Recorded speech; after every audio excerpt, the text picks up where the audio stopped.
spread across ministries. All our ministries have ICT, as some of them are actually based at the sub-counties. Can you sit and we have your deputy to remain standing? Where's the deputy? Introduce yourself. Thank you, Your Excellency, Governor, Deputy Governor, Minister, CS, and protocol observed. I want to thank you for the opportunity. My name is Alexander Nyandoro Botha. I'm the Assistant Director of the ICT Department. Thank you.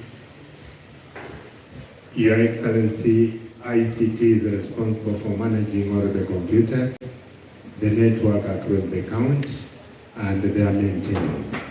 One of the outstanding contributions we have from this staff came up during the COVID. During the COVID time, staff were working from their homes. Meetings were being held through Zoom. And consequently, that was one of the innovation, and it was done. We were able to hold cabinet meetings and other staff meetings while we were home.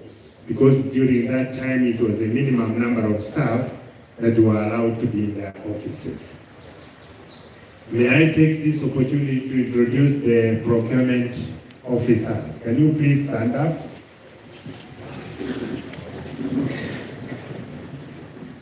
Your Excellency, this is the team of the procurement officers.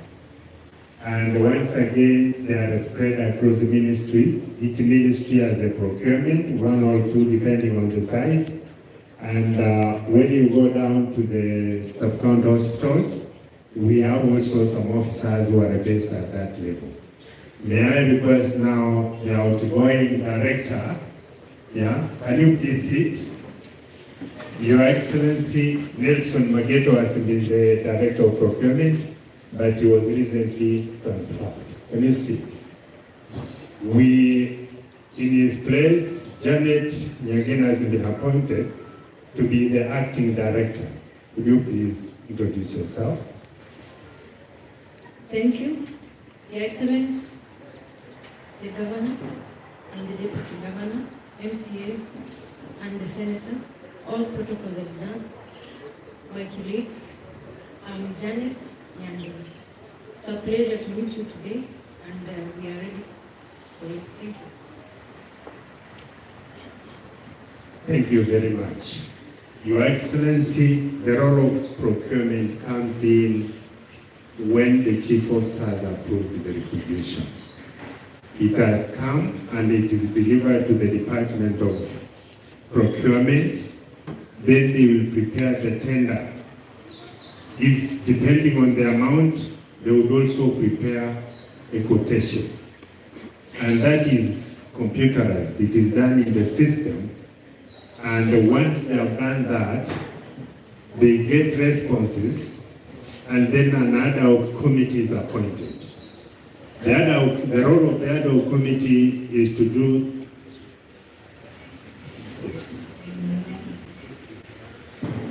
Your Excellency, the role of the ad hoc committee is to do the evaluation of the quotations and select the best who has quoted or the lowest quoted, and they are able to deliver the service or the commodity to the county government of the desired quality. From there, once they have completed that process, an award letter will be prepared.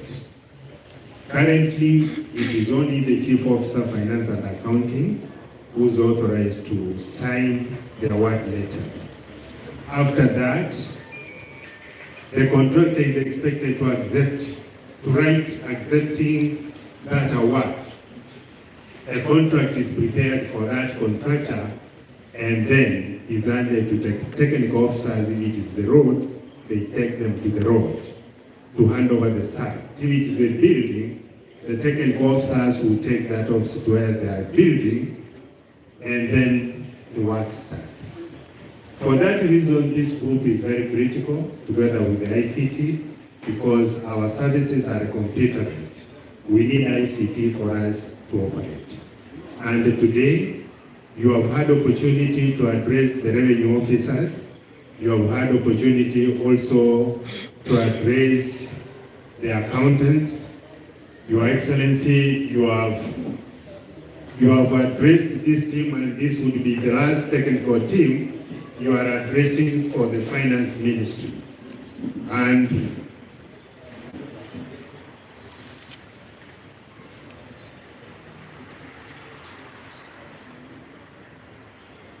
for that, may I take this opportunity, Your Excellency, to invite the Deputy Governor to take over the program from here and guide us on the way forward.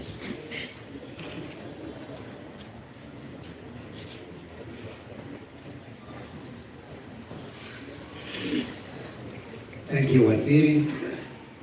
Your Excellency, Governor Honorable Simba Arati, our Senator Richard Momoima, members of County Assembly present, government officers in the Kisii County, good morning. Yes, it's afternoon. Governor invited us here as procurement leadership, and of course as procurement staff. Your Excellency, here we determine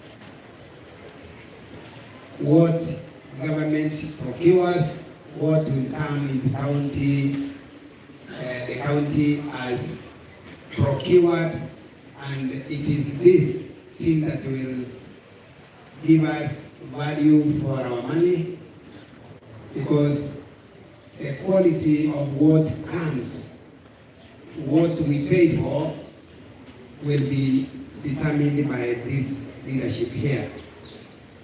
Your Excellency, before I invite you, allow me to give a moment to our Senator Richard Momoima to say one word, and then we proceed to invite you.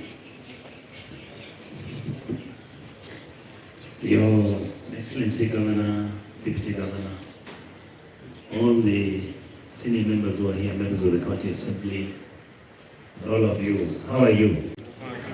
Why are you all of you looking sad? I am happy to be here because unfortunately I'm dressed like this because I'm running to Nairobi again. I wanted to say that I'm happy to see all of you. What I would want to plead with you to do is that you notice that you have to change the way you've been doing business in this county. I am hoping that His Excellency Governor Simba will work with you. I've been hearing and seeing a lot of things. There is no victimization. You're qualified and you've been here and you've been doing your job. You should not worry. If there is anything wrong, I believe that he should give you an opportunity to correct whatever that is wrong and come in with new ideas on how you're going to change this county. The truth is, you were there when we were campaigning. You used to hear what we used to say, and we are serious about it. I've been an MP now, he has been an MP also. We know what happens in procurement. We know what happens with the IFMI system. We know all those things. What we are asking you, please stop. If there's anything wrong you are doing, please stop it. Let us run a county that is straightforward, where people work, they get paid on time, they do the work which can be seen. There's nobody who's going to come, even me, until you give my cousin work. If he doesn't qualify, doesn't have the capacity. And if such things come up, Governor is open and we will listen to what you're going to say. I wish you well. You know what my job is. I should actually not even be here. But because you are in procurement, ICT and all those things, my job is to oversight you. You know, I'll be having an office in the county. So when I'll be telling the governor and sending him a memo, asking him for documents to be brought to my office, that means I will know what you have done. But I will not accuse you. He's not accusing anybody. Governor is actually shocked because some of the stuff that has been done is mind-boggling. Completely mind-boggling. And you see, this money is not Simba's money, it's not my money, it's not your money. We have got people out here who are waiting for that money. So that you give them medicines, so that you give them water, so that you do their roads, so that people can say the government we elected is working for us. Otherwise, thank you so much. I wish you well, and I wish you luck. And finally, Governor, I want to say, I've been getting all these, let me call it political noise. That you know, Governor is victimizing Abagetutu. If Governor finds you've stolen and he fires you, he'll bring Abagetutu will take over your job. So, cut that stuff. Let us try and clean up the system. You keep your good names. After he has set up the structure and the systems, please serve our poor people. That is all we're asking for. And what we were talking about during the campaign, we meant each and every single word. Thank you so much. And for the MCAs, thank you. It is good that you are here. And it's good for you because me and you will be engaging over the same issues that they are discussing here. Thank you so much, Your Excellency. Thank you.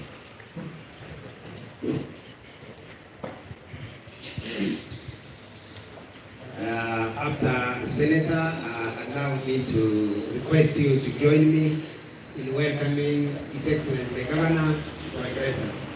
Your Excellency the Governor. Thank you. Okay.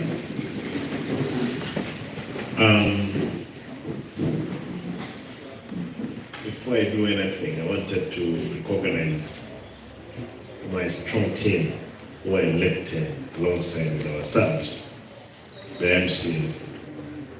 Yesterday, I had a whole team except 9, but even those 9, I've seen a number of them here because they were committed elsewhere. They are here to meet with the chief officers. And those chief officers, they'll give them detailed reports of projects of their wards. That's why they are here. My brothers and where's the sister? The sister was here yesterday. We have one lady who's an elected MCA. They will engage with those people. They will get the reports from their wards. We are signing, my brothers. Hiyo Mike iko hapo. Mike. Wewe. A quick introduction, just your ward, your name. This is Honorable Naftali Onkoba, the Czech ward. Check your ward. Muracha Henry, Basi Central. Central. Ibrahim Machuki, Bukitaurio, Jacob Barongo, Bagaka, Masige West. Masige West, Michael Mutume, Masige East. East. John Sambo was Chache. Yeah, this is my boss in my ward. He's the big man in my ward. Kama Sobare, Basi Kwekane. Basi Witangare, Uderia Musbek, Okimangi. Okimonge, Jim Kenyanya, Tabaka Ward. Tabaka Ward, Samuel Mauti, Ogetenga ward. Ogetenga, Manane Richmond, Bogeka ward. Bogeka, Moindi Peter, Kiom ward.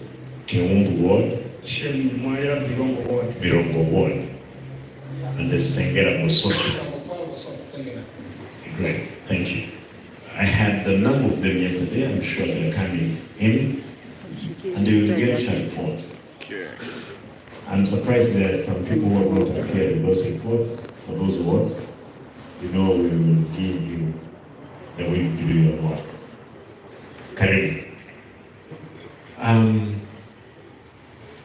Good afternoon. Good afternoon too. Just a quick recap on what my brother Manyoka said. Now there is the initiations across board. More Simba is looking for an excuse to dismiss people. I've not dismissed anybody from work. I've not seen. The only thing I've done, I've unearthed rotten rot among ourselves.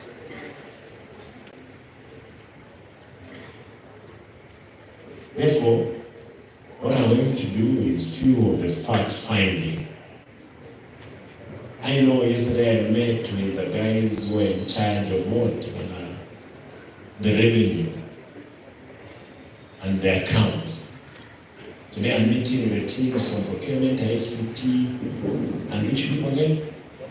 ICT and procurement. Yes. The people who can make or break the system, especially the team of ICT, through network, infrastructure. There's a big load that we need to go around and fix. But for today, I didn't have any information until when I appeared here. What is the time? I'm told there's a TV which wants me to go live at 1. Ambie ikifika 12:59 itaweza kuja for 1 minute. Niwache mwimbaji mmoja hapa atuimbie. We have a good composer of that song, hata kama Simba Arati. Atuimbie, ukiimba tutalipa kwa uimbaji wako. Allow me to stay focused today. I will be very brief because I have a whole staff of things that I must run through. But basically what I wanted to say is I want to congratulate those officers who are doing their job as per the prescriptions. Secondly, there is a lot of disorganization among yourselves. Director, procurement, you are a good man. This gentleman, I walked to his office. When I walked to his office, he explained to me, but then I found this lady, who is the deputy, who also was sitting to the next of some window where there is mold. I was just questioning her, Madam, do you don't think tomorrow you'll be sick? Even the money you are making, it can't help you. If you just peek out of his window, you will see what is outside. And I was concerned. But then, this gentleman didn't take offense. When I told him you're no longer going to be a procurement officer. Because we want it. Yeah? The director. I told him you're no longer going to be a director of procurement because of simple reasons. Moral motivation. It has to be. This lady is senior than him. But for one reason or the other, he has held that position for some time. That rearrangement is only what we want. And he didn't take offense. And among your other people that are now sick, I've told some of them, the ones they are sick. And nataka niwaambie wasigonjeke sana tuketi. But notwithstanding that, I'm realizing there are people, if you are in job group, Q. Who else in job group Q?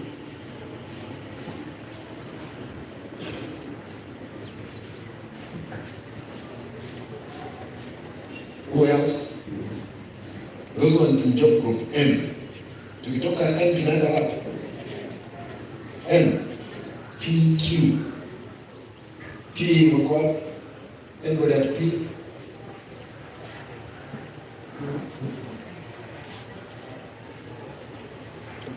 No. I'm saying job group. P. You're acting. You act even in the job groups. I thought we just moved from one director. So you're moving one person from one job group to another. Do you need some acting? How do you act in a job group?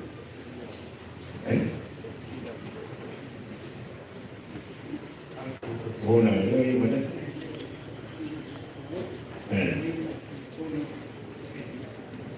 What? He was? He told me that he was removed from the payroll. He was promoted, and later he was removed. Did he commit a crime? No, yes, he's a very ordinary man, the reality of our church and the council. Very good man. All right. Just quick one. I had this is the nearest to Q. What papers do you have?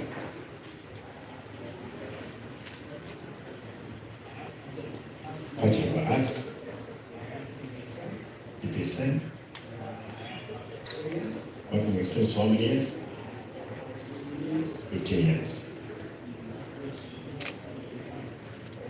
Why have you not been taken to Q if you have all that experience?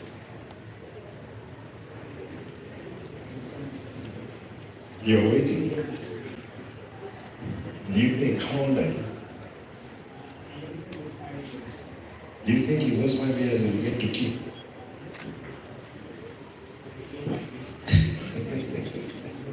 That's good. After Q is what? R. Do we have anybody for R here? Okay, Kate. This one. This one, boy. Your name is? Remember, you know you look like the other gentleman. Sasan. There is a reason why I was looking for that. Madam, what's her name? Janet. Madam Janet happens to be the senior most among yourselves. But I'm told there are those ones who have the same papers. Same papers. More qualification in terms of papers. And more experience. But they are in jobs at M. Imagine someone at M. Eh? Someone at K. H. Ambao umepita Janet. Eh? Madam Janet Kit.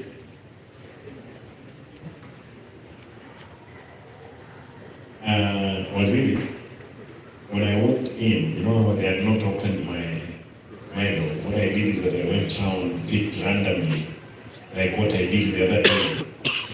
Then all of a sudden, I stumbled on a gentleman. Actually, that day I came and I saw my driver to drop me at the gate, then go around the queue, randomly picking documents, checking on documents. I stumbled on one man, found the documentation, and what he was telling me. I asked one of the officers, take this guy up there, let him wait for me.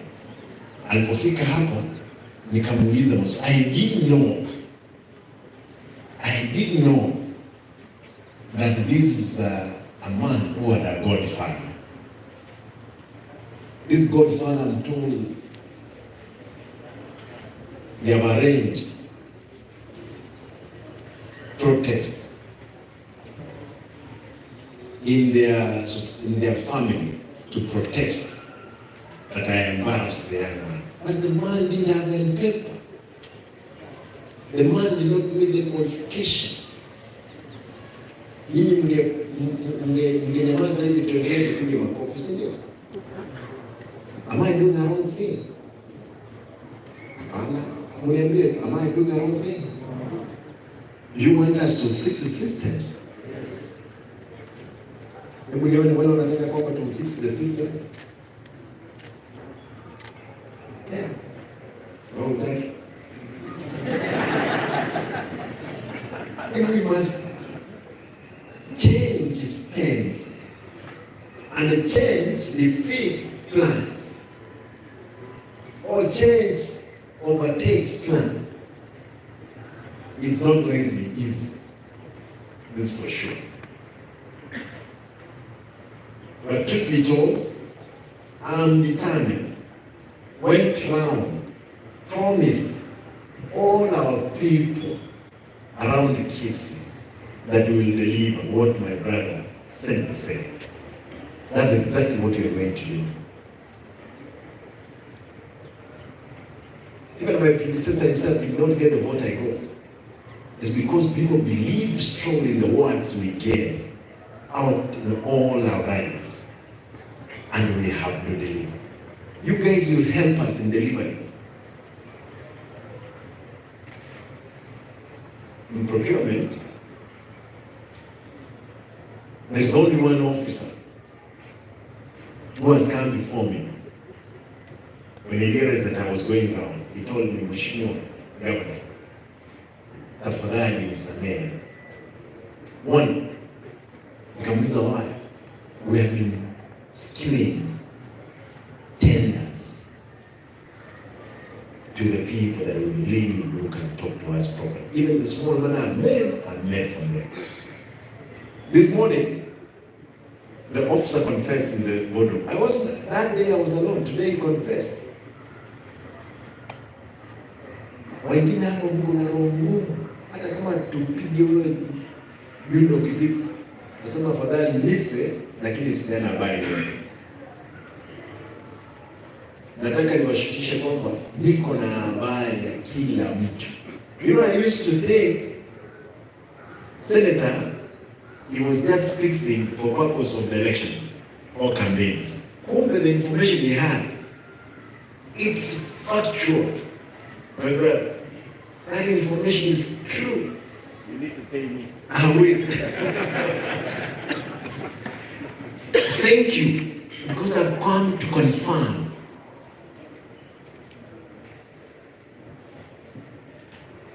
Information I got this morning, which I may be having a full report next week, is terrifying. Afadhali nini hapa? Najua wale watu watenda hiyo, unaweza onwa kwa sababu ya document, lakini watu wanaweka even those tenders zingine, they have never been executed. Mmepeana tender, you have procured the tender, imepeanwa, it has never been executed on the ground.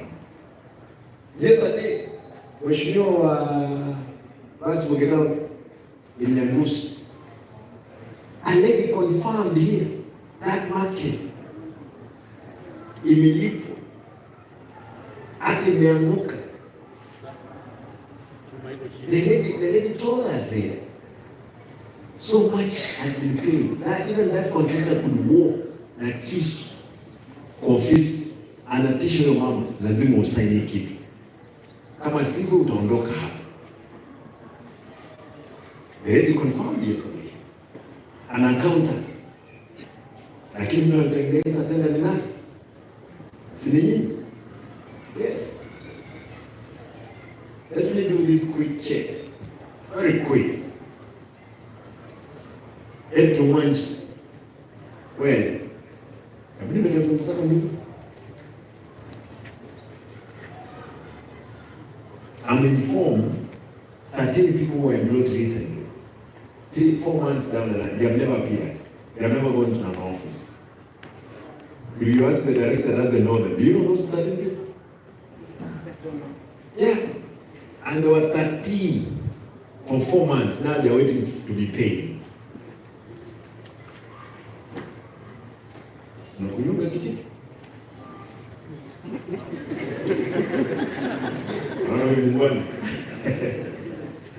When were you employed?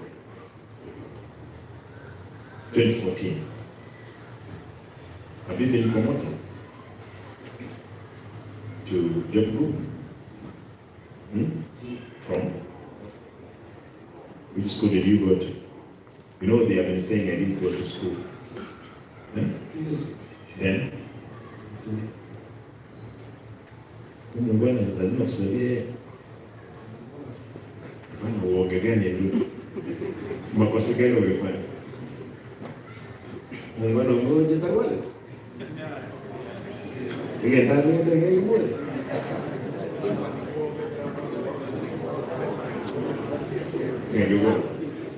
Ndio. Tumuka. Information ndio kwenye wane. Don't panic. Lakini uliweka kitu sangapi kwa mtu? Pe kiti hapa. Pe kiti moja.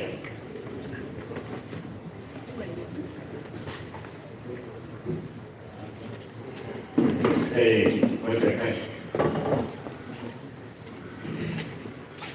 Mngetenda ni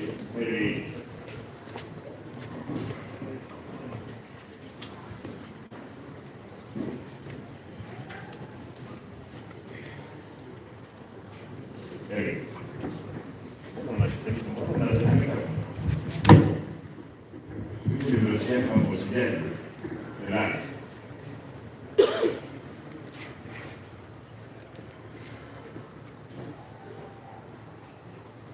Unafanya nini kwa nini kuta hivi?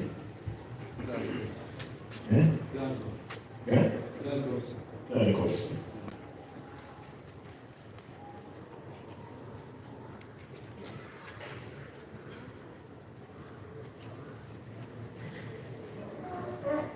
At procurement.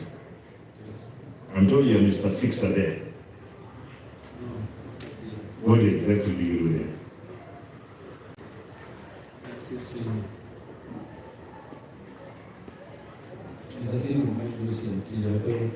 So I assist you. I work at the Empire, there's a senior of procurement there, so I assist you with that.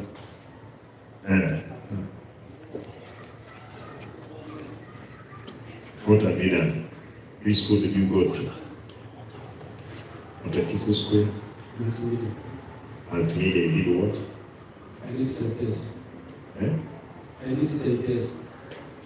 What is that? From that attendance to the policeman supply at the center is at Multimedia. We have two centers, maintain our operation and the Multimedia. From Multimedia? That's the way we have a center. And Multimedia. Audit some internal exam for some. So who is the boss of this gentleman? What? Amera? Wewe ndio ulipelekwa Yanga. Huyu mtu ni wako? How do you know? He was posted to the army sometimes back. But for the last two months and a half, I've not been seeing him. Where have you been? Sick. Uliambia mkuu wako? Huyo? Daktari? Ukiwa mgonjwa kwa hiyo inafanyika nini tu?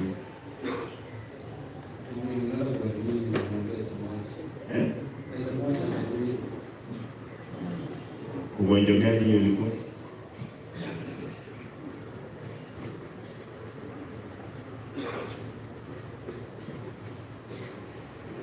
Janiambia ukweli.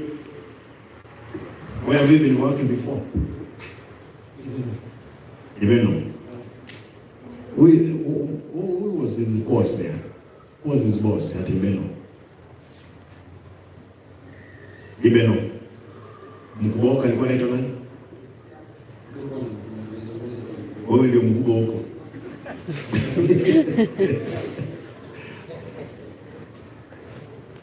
Unasikia?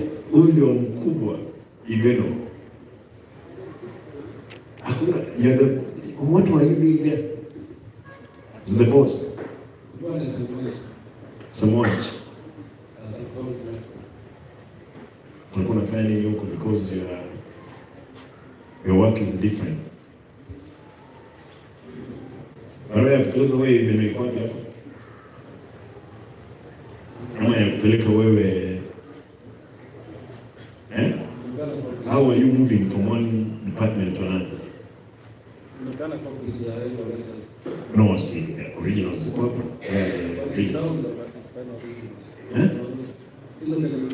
Originals. Yeah, these are the originals. You moving.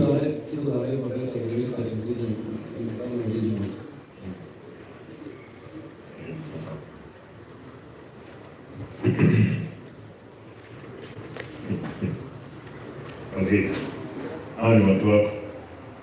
We move from one department to another without being transferred. He has been to Ibeno.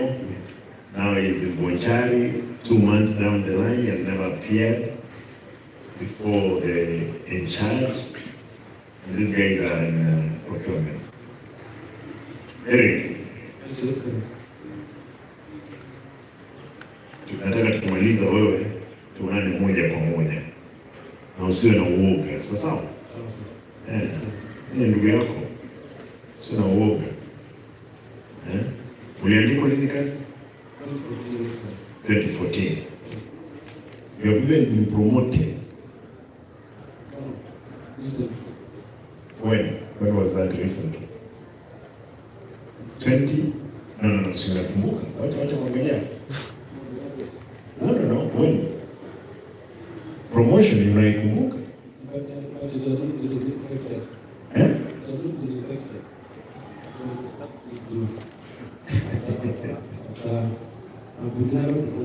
Haya, maajabu ni hayo na mtaona mengi. Wacha niongee na TV pale, nasikia dakika 2 peke yake. Rudi mahali ulikuwa umeketi, lakini hata wakati umeketi sio uoga, sio ugonjwa. Direct. Uli mtu?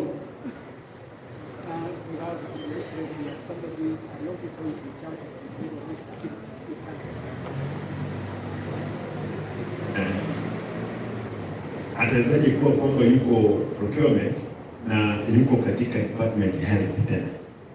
That's why it makes sense. I'm saying we have 3 levels. We have headquarters, those officers who are working in headquarters.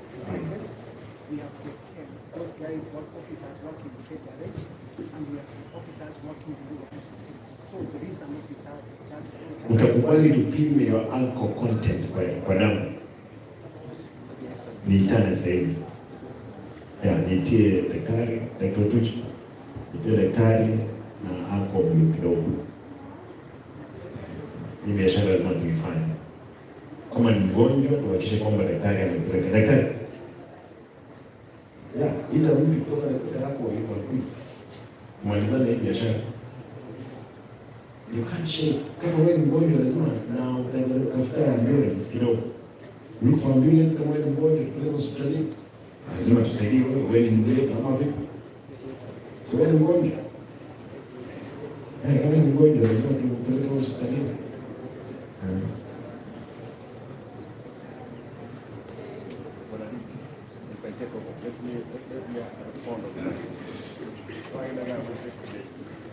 I'm coming, sure.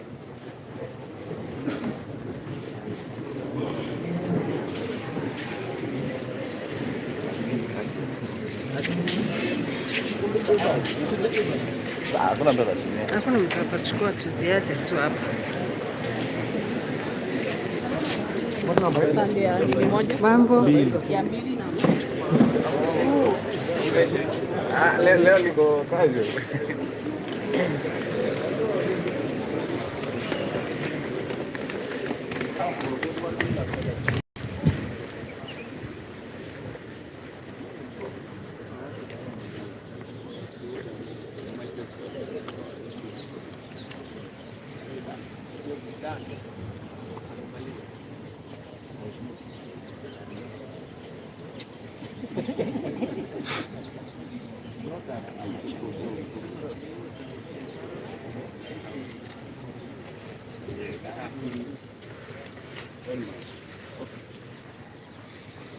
Hapo iko sawa.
Naam, asante sana na kupata vyema kabisa kutoka gatuzi hili la Kisii, ambapo hivi sasa nimepata fursa ya kuzungumza na gavana wa gatuzi hili la Kisii ambaye ni Simba Arati, na kutoka wiki au kutoka alipoweza kuapishwa ameweza kuanza utendakazi wake katika gatuzi hili na kupitia idara mbalimbali ili kuweza kuweza kujua ni yapi ambayo yanafanyika katika idara ile.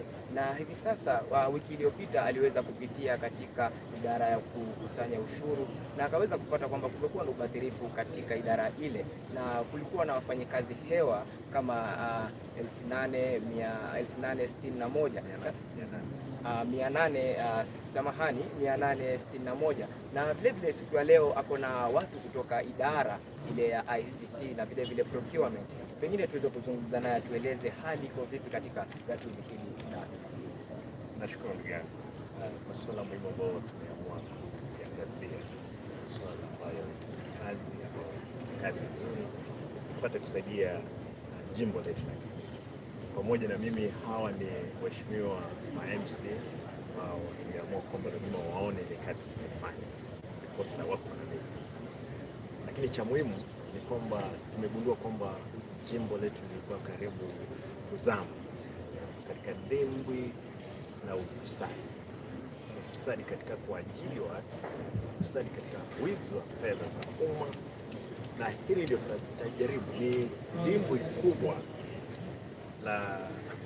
la shida ambao tu, na tunaendelea kuogelea pale, ndiposa tuone kama tutaweza vuka ile ng'ambo nyingine, na kio kwamba ni wasafi. Lakini shida iliyo hapa ni shida kibao ambayo lazima tushughulikie. Nimesikia vitisho imetolewa, Simba anachofanya sio kitu kizuri, taua yeye. Mimi niko tayari katika kifo chochote. Kifo kibaya ni hiki kifo wetu wote wamewekwa katika ufisadi, na mimi nimesema kwamba niko tayari kupambana na ufisadi kwa hali yoyote.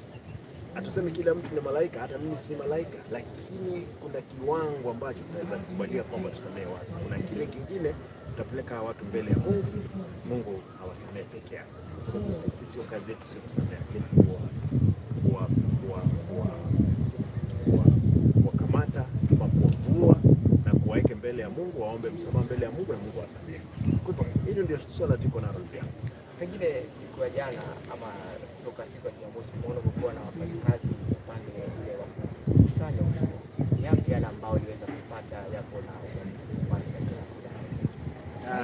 kustaajabu? Nasema kustaajabu ya msu utaona ya Brown. Jana ndio niliona ya Brown, kwa sababu niligundua kwamba wale ambao wanakusanya ushuru ni wafanya kazi ambao hawajaajiliwa kama employment, ni kwamba ni wale cashew na wao hawajailipwa, wao ndio wanapanda wanakusanya. Utawezaje peleka mtu mwenye njaa kupika chakula akuletee, utuambie kwamba chakula yote imefika katika meza? Ni kitu na wewe. Kwa hivyo shida iliyopo ni kubwa ndugu yangu katika ukusanyaji wa ushuru.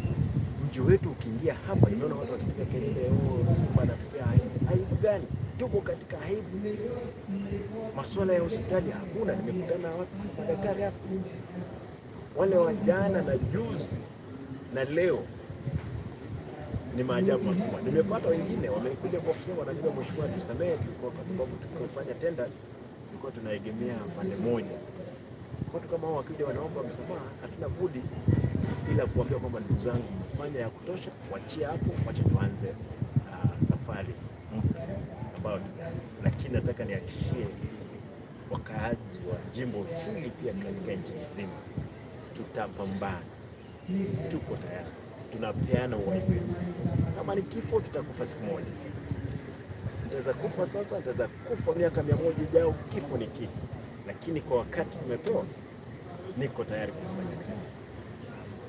Naam, asante sana. Kama ulivyoweza kusikia kutoka kwa ambaye ni gavana wa jimbo au kaunti hii ya Kisii, kwamba yeye yupo tayari kufanya kazi ili aweze kufanya maendeleo katika gatuzi hili la Kisii ili liweze kusonga mbele, kwa sababu atakuwa anafanya biashara hii ama hulka hii katika gatuzi hili mpaka wakati atamaliza idara zote. Na ni hayo tu kwa sasa, pengine ni kurejeshe kwako studio.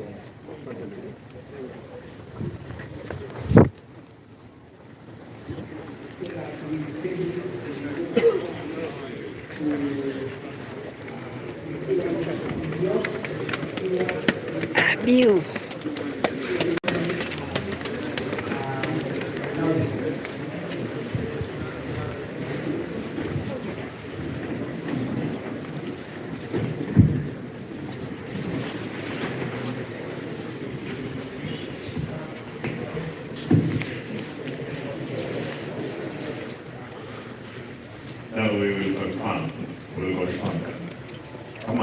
umekunywa tutasaidia wewe, kama hujakunywa tutatibu wewe.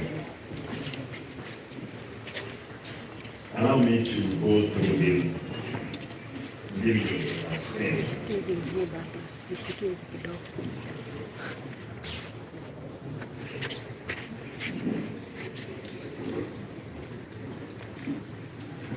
Sorry, I must have been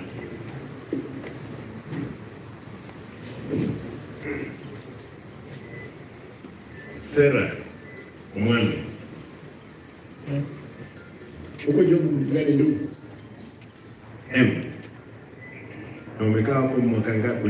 When were you employed? 2014. Which papers do you have? A degree. A degree in what? Since 2014? Yes. Umeona wengine wakipanda ngazi? Yes. Ni kwa nini wewe hujaipandisha? Siko na connection. There's no connection. Which connection is that? Just a quick one. Wewe uliingia ukiwa na job nyingine? In the county, yes. KLM. Uliandikwa nini? I was employed in Excellency in 1986. 86 nilikuwa na miaka karibu 6 sasa. Nilikuwa karibu miaka 6, wewe ni kitambo, lakini uliingia hapa county ukiwa na J hapa county 2014. J. Kwa hivyo umetoka J, K, L, M, uko M. N. N. 6 steps. Haraka sana. Hiyo tu nilikuwa nataka. Wewe umekaa kutoka 2014 wapi? M. Ulikuwa 2014 M. Na hujaisoma. Madam Director. Uliingia hapo ukiwa which group? P. Toka national. Yes, I was transitioning to the county at P. Yes. Q. R. I'm at Q. You are at Q. Yes. Which year did you come in? 2014. 2014. Kwa hivyo umepanda moja. Moja pekee yake? Wewe. Huyu mwanadada amepanda moja pekee yake?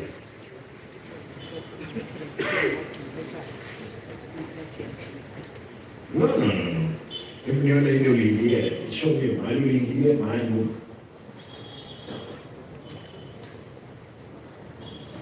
Hapa lazima tuambie ukweli ndogo kwani?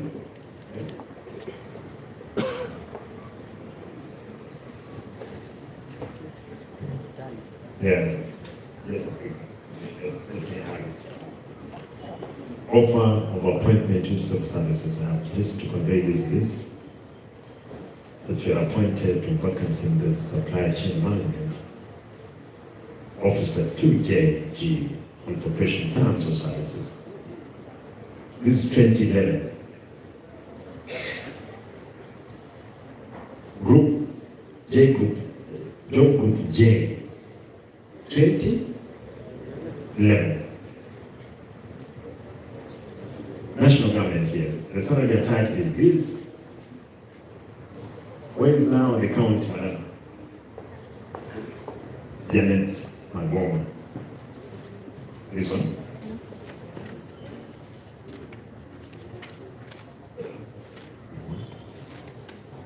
Look at this one. Macho ninayo hata kama siku ya shule.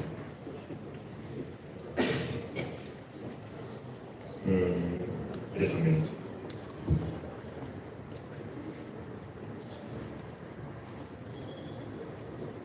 For 2010.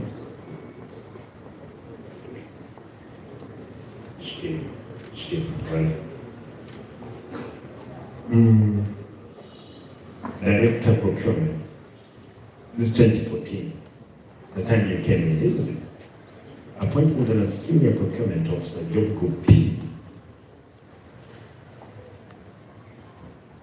Kwa hivyo ile ingine yote ilikuwa katika national government 2011. 2011 ilikuwa job group J. 12:13. Kwa hivyo JKLMNOPT.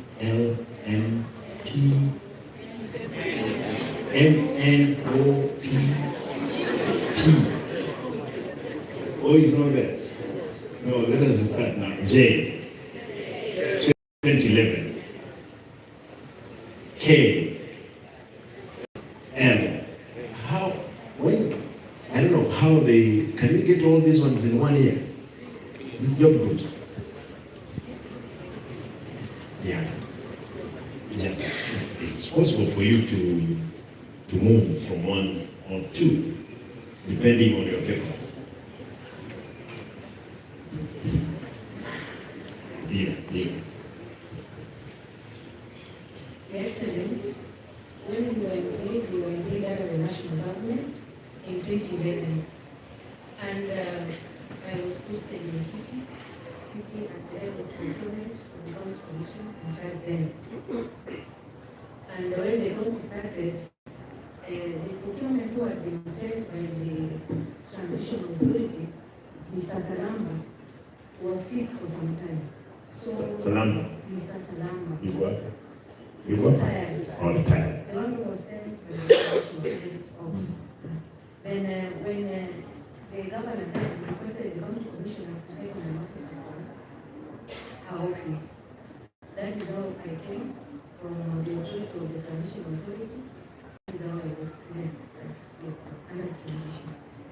Is it a common practice? That's what I've you know me, I've never been a civil servant, other than being a member of parliament, a councillor, a vegetable vendor. I've never been a civil servant. Is that a common practice? You see, we're talking of J, K, L, M, N, P, 6. Is it possible that you can jam all those ones and be at P? No, common practice. Just let it be there. As senior civil servant, you then pay your niambie. Muungwana amekuwa kwa civil servant mara nyingi sana shuleni. Is it possible? I don't know, Your Excellency. Let me give my example. I joined the civil service in 1987 at Block 87? 87. Yes. Ukiwa na miaka 7? Yes. That's when I joined the civil service. Okay. I moved to J as a graduate. Yes.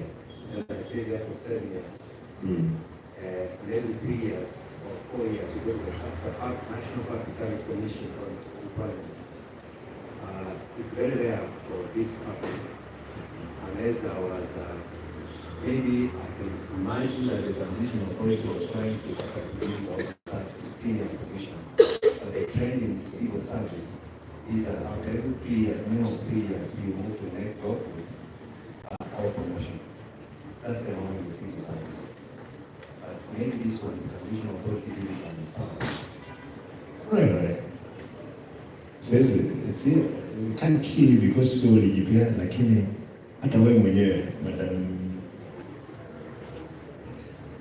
Janet, hata wewe mwenyewe unaona hii leo uzae mtoto leo atambaye kesho asimame akimbie azeeke kitu kama hiyo didn't know by the way. It's only that I'm just asking nikaangalia. This is very good. And you're the kwa hivyo ordinary mtu kama huyu mtu anaitwa nani? Kwa nimeuliza kwa sababu alikuwa huyo M. Afadhali chukua kitu chako. Mwangaza kwa M of M. M atotoe. Unaitwa nani? Oh? Victor Mugara. You are at M. For how long? For 1.5 years. Ulikuwa gani? N. N. I was in L, then N. Okay. Huyu Mugara hajai panda kutoka Kimani M for 2014, 2015, 16, 17, 18, 19, 20, 21, 9 good years. 9. Jana, wewe kwa mibaraka ya Mungu na miujiza 2011, 2012, 13, 14 already you are MP. Keti tu. Asanteni. I hope unachukua notes. Lazima nikae chini tukubaliane. And you told me yesterday that she's the only person who has an opinion, who can make an opinion in procurement. At that level, as the deputy director, if he's not there, is the one who can make the professional opinion on procurement. But you see, there are so many people around that who are qualified to even to take over from that position, isn't it? Yes. Kwa hivyo story nyingine na nyingi tuache bwana. Let us give due the people so deserve it. Wazee, afadhali, naomba. There are a few things. These people, they fall under you directly. And you probably do not know what I have today for these people. That's what I have. Maureen. Wewe bado hujakolea. Actually, I just pick notes.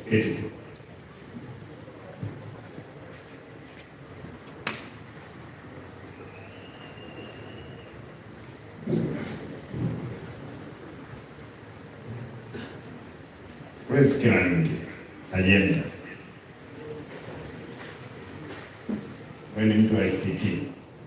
Who is in charge of ICT? Well, do even just infrastructure for ICT before you lay network. Hapa stadium hakuna CCTV. Hata huko juu hakuna CCTV. Offices where ladies are being sexually harassed in the assembly, no CCTV. Mtu akiwa harassed, mtu akipiga kelele as she's going down the stairs, nothing captures that intentionally.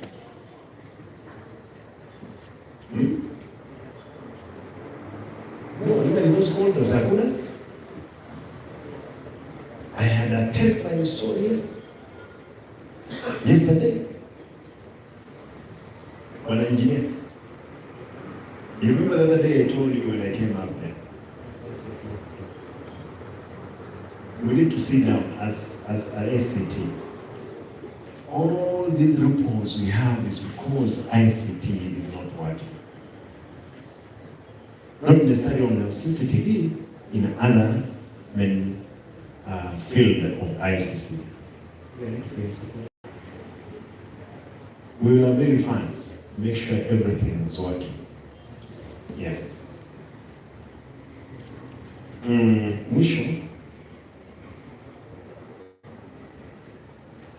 Where is Victor? Salman. Meto. Where were you employed? 2014. Job group? Job group, K. K. Sasa uko gani? I've never been promoted.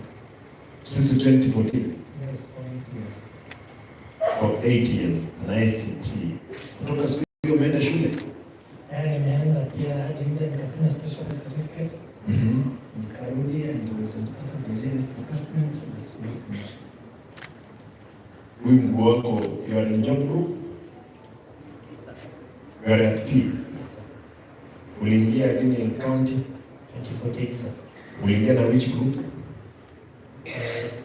Hebu nipe file yako. P? Tuliingia na P. Uliingia na P? Yes. Na hujawahi kuwa promoted? Bado. Yes. Inaonekana ICT amfanye kazi nzuri. That's why I'm not being promoted. Inaonekana ICT, umeweka mkono juu. ICT. Nyinyi hakuna kazi mnafanya, hawa watu hawasomi. What happened? Wanasiasa nini imefanyika kwa hao wangwana. Unajua hiyo of the institutional memory. The procedure, Your Excellency, in government is that the head of department, who is the chief officer, sits under the department human resource committee, recommends promotions to the company. That's the procedure. Therefore, it depends on their department. You hear that? Excellence, I'm aware.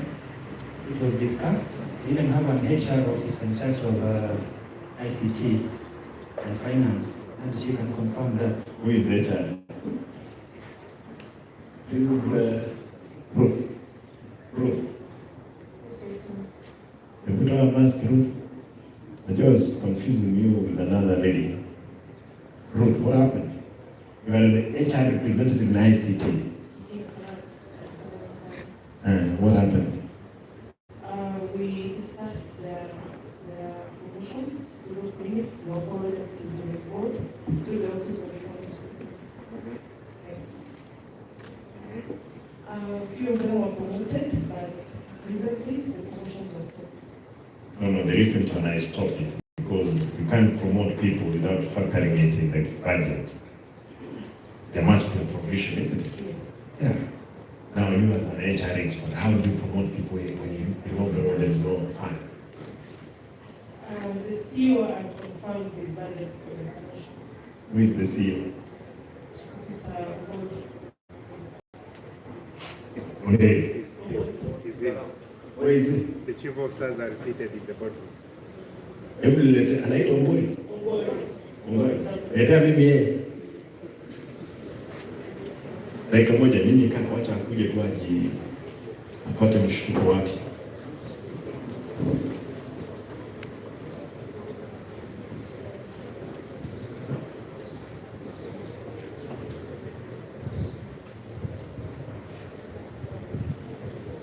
Jana ni hukumu. Where's Jana? Ndugu, hebu kuja na karatasi yako. Elijah Ezekiel Mosia.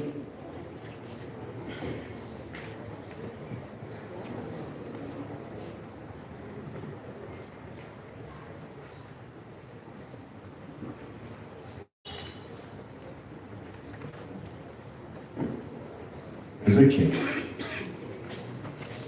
what do you have? You're in job group? Your Excellency, currently I'm acting on job group B. Job group B, assistant director, which is not existing, Your Excellency. I joined this county. Let's come up again. Your Excellency, I'm saying, my name is Elisha Bosika. I'm acting on assistant director, job group B, which is not existing. I was given a letter. How do you work in an existing position? It's there, Your Excellency. It has not been revoked. I even gave out my documents to the officers who were there, Your Excellency. I joined here 2014, job will be checked with these officers. They have gone where they have gone. I was given job with K, Your Excellency. Reason, it's called organization. Who gave me that position. Later on, Your Excellency, I was given job with there, and then I was given acting capacity for 4 years. While all of these officers who were employed before me, they will pass through my hands, are being promoted to overpass them. So some of them are my bosses, and these are the guys who went through my hands. When you're going too fast. Yes, Your I know Excellency. you have an excitement. Yes, Your Excellency. I'll solve that problem, don't worry. You'll get to your deserved job group. Pole pole. Madam, you're the HR. You know his case? Yes, sir. For... You let me have the truth. Usiogope, hakuna mtu anaogopa hapa. If you are free. Sasa, come on, tell me the truth, please. The truth is, we were not able to discuss procurement because they don't have the budget for promotions. But for the longest, promotions have been happening, and even the heads are not aware who gets promoted and how. Yes. That's the honest. That's why you should have more ladies in this subject, because she's indicated clear that promotions are usually as request a file, and she's actually part of the system. Sio makosa yako. Just hold on there. Mr. Jared, you are in job group? Job group L. L. Yes. You are in job group?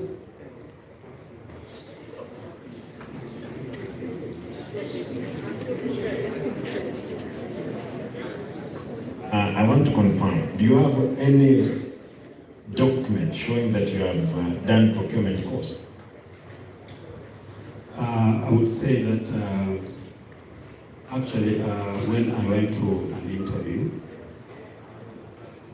that was way back in 2004, because I was engaged as an employee of a local authority, that is the Kisumu Municipal Council. Then that was, I think I was a trainee accountant. Then later on I was promoted to accountant 3.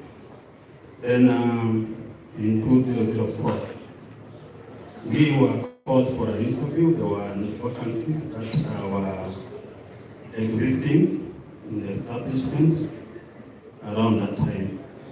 So the Public Service Commission officers came on the ground and we conducted an interview for which I passed. I was given a position of Supply Chain Management Officer 1, that is way back in 2004.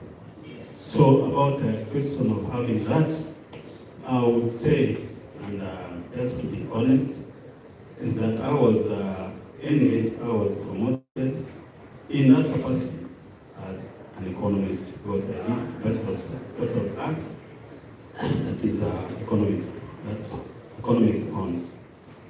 Yes. But you have no experience other than those what you've explained in terms of anything to do with procurement course in a school. Because indeed, if you've had it, you have a certificate against it, isn't it? Yes. Yeah.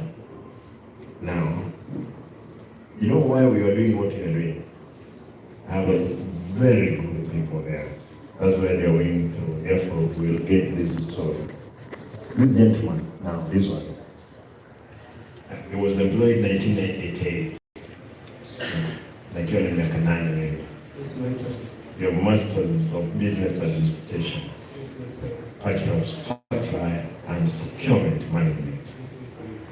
You have completed all professional courses. Yes, my excellency.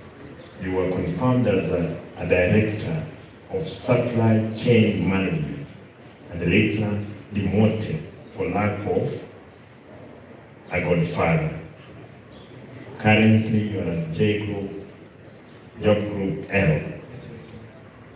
Dr. Okum, my brother Jared Okum, has Bachelor's of Arts, no procurement course at Job Group P. You must have had your godfather around. No, that's for another day. Of course, you can't say yes or no, don't worry.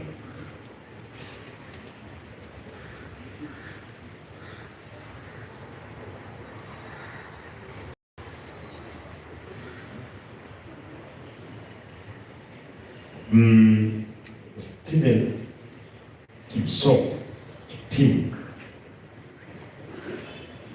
Kate. Kwa hivyo mnaona hiyo? Guys, we are seeing what is transpiring around. Okumu, no, it's cut.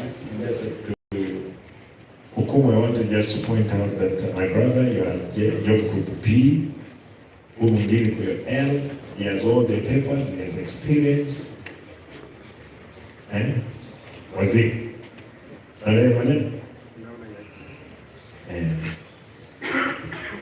Najua ile kitu tutafanya.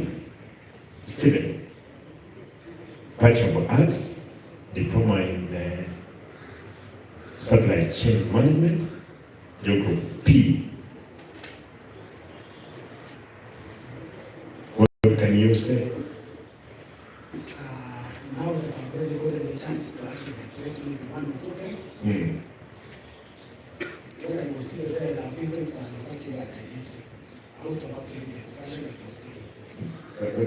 Now the main issue is, somebody like me, I started working with Kenya Power. Yes.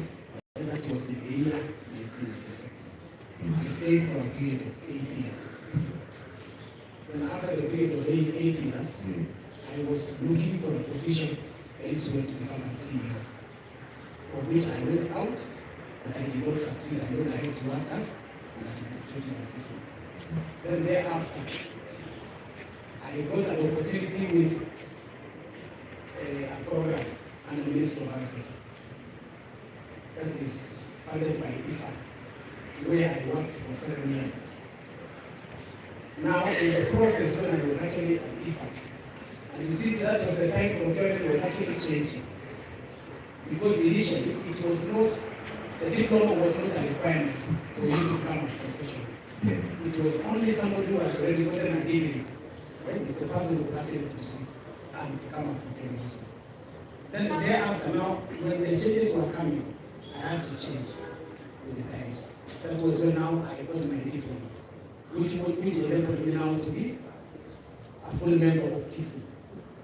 Then thereafter now, there was the requirement that came thereafter, which was for you to get a license, you must be a member and you must be a qualified member. That is with the APC, which I know my colleagues are also going, and they are also having the license, the way I also have the license. Then now, it was towards the end of the program. That was the time now I was looking for a job. Right? So, and this program was covering 8 provinces that time in Kenya. That is Meru, Embu, Kenyaka, Kisii, Nandi, and also Sambati West. So that was when I came to know Kisii. Because we were actually covering. Which year was that? That was between 2008 up to, I worked up to 2014 March. Yes. Then now I was looking for... No, don't go far. You've explained. I'll have a sitting with both of you, but there is this one interesting one. Watch out. Kwanza umenielezea mzuri mzee. Umebakisha miaka mingapi umeniambia? 5 years. Lakini I can see you are at L, you are at P. Si uko mzuri? When did you come in at P? 2015. 1 year after. Yeah. This gentleman came even earlier than majority of the people. And then this discussion that we have with this team. We want to be fair to every Kenyan who is working in the republic of this great country of ours. Kim So comes there. That's the best thing. Now who you have as certificate. Where is this Erastus? Miracle.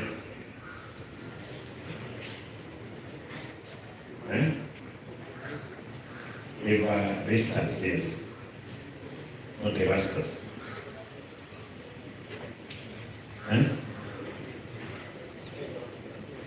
Where is it?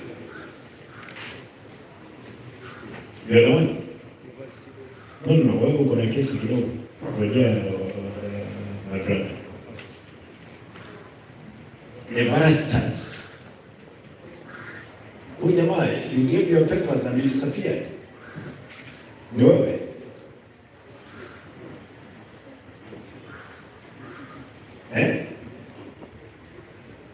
Waziri mtu, we must deal with this promotion. Diploma holder in Business Information Technology, certificate in computer course, within 2 years, has been promoted from job group J to N. By passing J, K, Actually, if I passed K without additional document, as far as the study is concerned, we must stop it. You guys are given in your papers. We will analyze, and the reason that we must put you to where you belong is because of your documents. Kuna mtu anaitwa Milita anaitwa nani?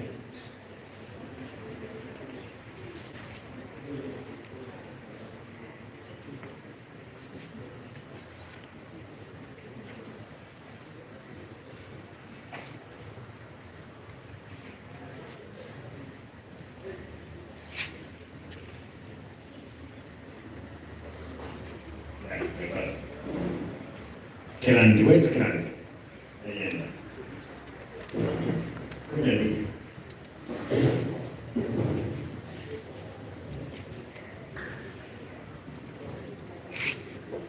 Your documentation. You were employed 2015. Yes, I was employed 2015 to the county, but I was employed 2006. No, to the county. The county is 2014. What are you doing? 2006, since 2006 to... Since 2006, when I was employed, I was employed by a program which was a NASCO, MOH agreement, which was in some district. We were 122 people in the country. So, since 2006, I was working in Kisii district as a intersection of HIV as a national health officer. Then I was transferred to Nairobi, to Kiambu district. I worked in Kiambu district, then I was taken to NASCO headquarters, where I was working in the Office of Biosafety and Biosecurity, still in the side of data. Then from there, I was transferred to the Office of Transport. Then I worked there until 2013. Right there. I worked there until 2013. You remember very well, choices have consequences by that saying by John Castle. By then, he was saying if you choose so and so, then we were having our salary from CBC program with MOH. Then we were stopped our salary, our work. That was in Nairobi headquarters. Then that was the promulgation of the county government. Then at the county government, I came there looking for a job. We didn't have a chief officer. We were only having just a director. So many seats were not even filled. But then I got an office with the director of health as an assistant to him. I worked there on contractual basis for 1 and 3 months. Yeah. Then I was assimilated with the county government around 2015 as a permanent education basis in the section of ICT. Then when I was assimilated, I was transferred to Bucha District Hospital. I worked there 1 year, and then I was transferred to Keumbu Sub-District Hospital. I'm fond of Sub-District, Sub-County Hospital, where I am assisting the side of ICT program. Here in Jobu? H. We've been there for... The Excellency, you can see the whole area where I am now. These are so many years. Mshahara unakula uko na gari? Gari sina gari yangu saa hii. I had a car 208. I sold it. You can go to my team's account, you can get a car there. I sold it. Why? Fuel and the job group you have seen. How the did family.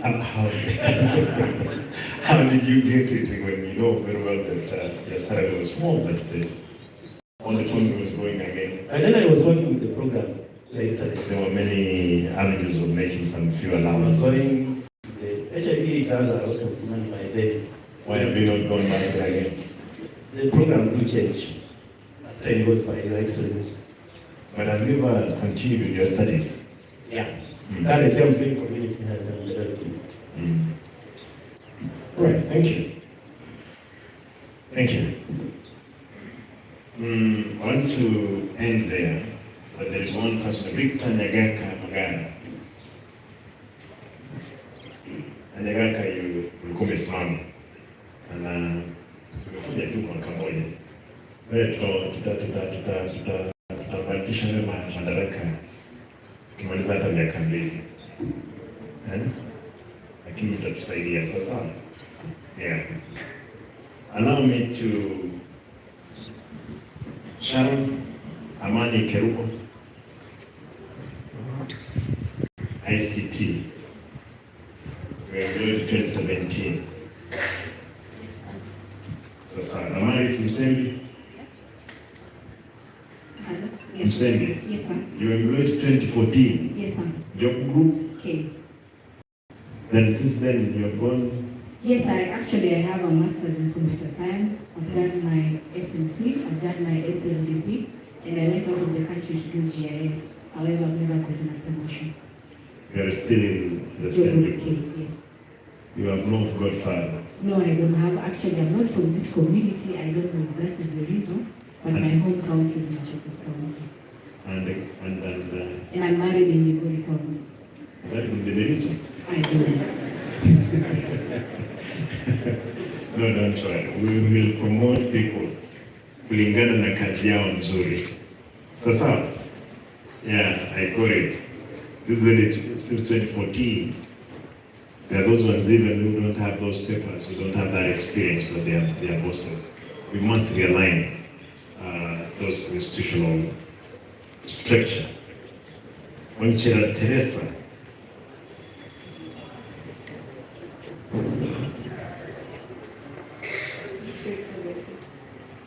Wanchera. We employed 2014. Wewe siko na shida hizo ndio inoke. Sorry.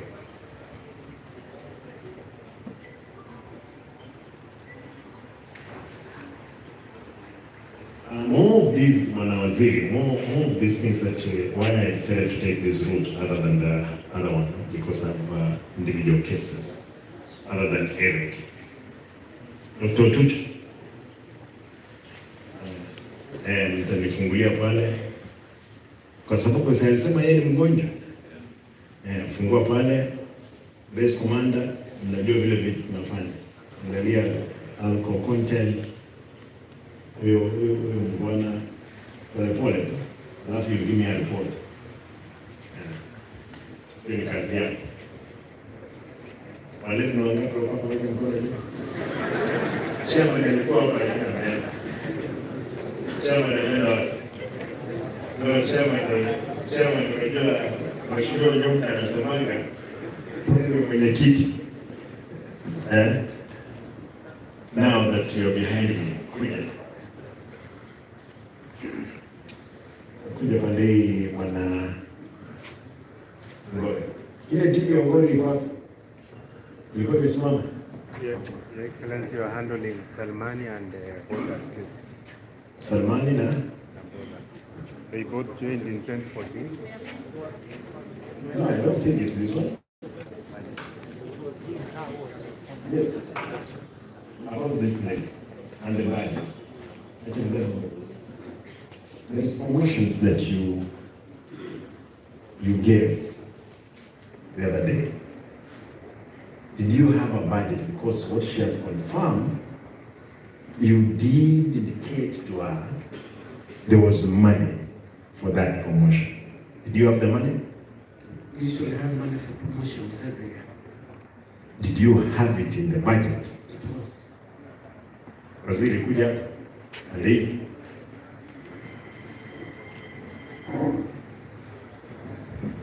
uko na pesa? Your Excellency, our wage bill is capped at 35% of the total revenue we get. Anything above that, I'm unable to confirm funds. How do you confirm funds? All of the fund is this one. How do you know that there is money? I mean, it's just that because you are big balls in there, you think there is money. Your Excellency, every year, every department has money for promotion. What we may not have is money to employ new officers. But I have been seeing a stream of new officers coming every now and again. So I don't know where that money is, but for promotions, it is a right of every officer to be promoted after every year. It's the right of every officer. Do you promote without money? Because you promote them and they don't receive their money, what will happen?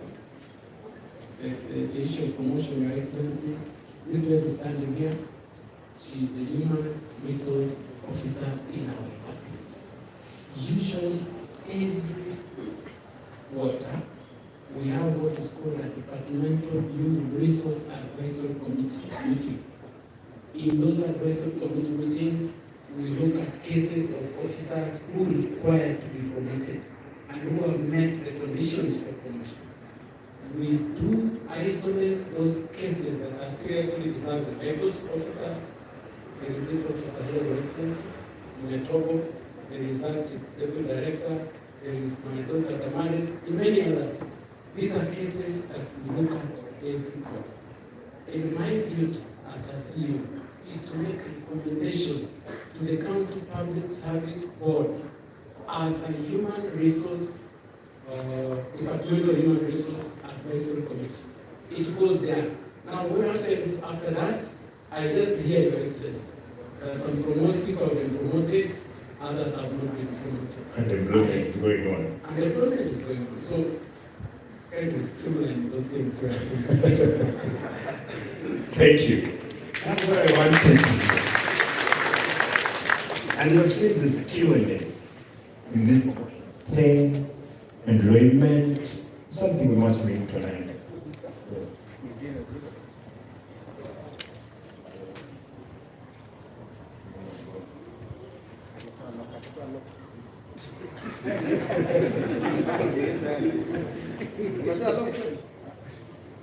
Kwa hivyo utatoa lock baadaye, ndio sababu unatetemeka.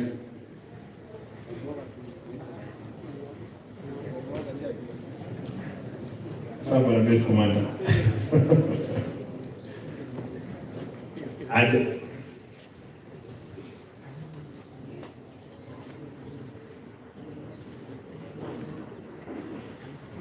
Give me this mic. You must be a good officer.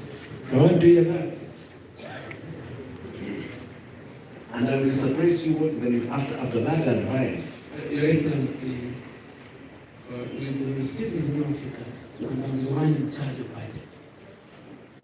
So whenever I see a streaming of new officers coming, I always advise through my wazir that we don't have a budget. And we cannot keep employing new officers if these officers who deserve promotion have not been promoted. That's it. And once that happens, what do you expect me to do, Your Excellency? I have very little to do. I only write a letter. If it's acted on, I don't know. Now, for your surprise, do you know that 308 new employees who are supposed to be paid salary as from July? Whereas there are people who have been, who are supposed to be promoted. And it was really the irony is that, yes, we have surpassed the wage bill at 5%. We're at 58. Actually, I was being told it's 60, but I'm putting at 58. Is that 60? It's about 62. 62.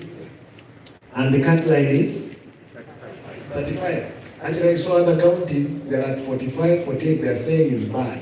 Kisii, we are the only county at 62. Can we manage? Waheshimiwa MCA, mnasikia we cannot manage. This guy is at 62. This is an expert advice from who has been advising this people, but they go ahead to start going. Thank you. Thank you, Bonan. Then people are saying what you're doing. How else can I get this information? If I walk into your offices, they'll say I'm honest with you. This is the only way I'll do it. I'll send some people to where they belong. I will. We will make sure there is structures, institutional structures be followed. Yesterday, an officer confirms to me how they have been fueling in some petrol stations here. Wanaenda wanaweka, they go, they fuel half tank, lakini in their system wanaonyesha it's full tank. An ambulance is filled with the fuel, alafu inabeba mtu hapa ikielekea Eldoret. By the time inafika Eldoret, the patient must pay for that service. You guys, you want us to sit back and watch? Mnataka tukae tukiangalia? Acha niulize, mko na wazazi? Mko na watoto? Na mko na bibi na bwana, si ndio? Ingawaje I know some of the people wako na mabibi hapa ndani, wako na watoto hapa na mabwana. Imagine kitu accident itokee kama hii, itufunike zote. Kama wewe uko na bibi na mtoto na mama na bwana na baba yake, see the whole generation goes, the entire family. Then your immediate neighbor, mtoto amemaliza even university, huwezi mleta yeye afanye hata kufagia hapa. Naomba tafadhali tusimamishe hii ukora na ujanja na watu wetu. Nikubalie, know this thing. Nikubalie to state this. You as procurement officers and the ICT team, I want to plead with you. You'll help us, especially the in charge. The infrastructure, I want you to come up with, we're going to have the supplementary budget. In the supplementary budget, I want to check on all infrastructure, all the roadmap in networking, the county facilities and properties that we have. I would have expected that you as an expert, I saw you so many ICT guys, you would have secured even, you would have come with a software on how we can manage the revenue collection. These boys and the girls who came up with the system of e-system, they are ICT experts. And you see the government got that option. Today, those guys that are smiling back home. If you wanted to be moved from your job group to another job group, why can't you initiate that process? Uniambie governor, tumefika hapa, and this is what exactly we need to do. If today, I would have expected the people like you in ICT expertise, utaniambia mheshimiwa, give 5 minutes. Wacha nikwambie what we are expecting from that building in terms of rent. Space against the columns inside there, against the staircases. See, watu wa ICT nini, watu hesabu wazuri? Ama hesabu ni ngumu kweli? This is what we would have expected. We have a university here. We would have gotten expertise. Wale wanafunzi wako hapo wenye uerefu watusaidie. What is my humble request? That in another 100 days, there must be a total change in the management of ICT. Wewe mkubwa wako na timu yako. Unless kama hatuwezi, tutafute pia wengine watusaidie kutoka nje. Si ndio? And you know what that one means. My brothers and sisters in procurement, There are so many people who have done courses of supply and management, procurement, mnawajua. Hata wengine inawezekana ni ndugu zenu, dada zenu, marafiki zenu. Mzee Kipsoo, nyumbani ni wapi? Elgwe. Najua nikikutuma kwenu nyumbani Elgwe nitafutia watu 5 ambao ni expertise in procurement utaniletea. Jamani. Nyumbani ni wapi? Nyamira. If I send you to Nyamira, I ask for 10 or 20 procurement expertise. They'll be here. If you can't deliver, we must bring people who deliver. Wakusaidie, kwa sababu watu wengine hawezi jisaidia. Uko ndani ya shamba ya miwa, ujui miwa ni mitamu, umekaa ndani. Kwani ni wapi? Mnyengo. Kwani mtu atawa? Unajua wakati mwingine tukiwa kwa matanga wanaambiwa watu wa nyumbani simama, wenyeji wakae. Wewe sasa wewe umesimama wenyewe, wenyeji wamekaa. Don't worry. We'll disrupt the system. Ambaye hajatoa lock. Nyumbani ni wapi? All the way from South Africa, would you kufungulia lock hapa tao?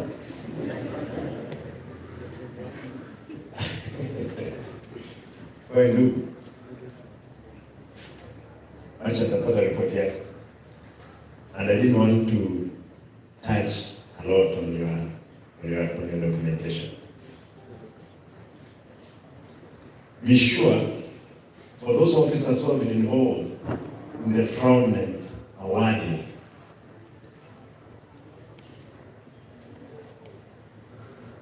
the good thing I'm with my colleagues here, tutawaonyesha vile kazi inafanyika. Lakini kama wewe huko na ujasiri mzuri, umeona hili inafanyika, na nimesema kama huko group K na hujaenda L na unajua ile makosa ilikuwa inafanyika, wewe kuja niambie. Nitahakikisha kwamba service board imeongeza wewe job group yako na nipewe wewe ng'ombe 2 as long as we can secure. I'm ready. Nyinyi mlikuwa pa juzi. Ni juzi ama jana? Hiyo wakati nilipewa jamaa shilingi 10,000. What was the question I posted to them?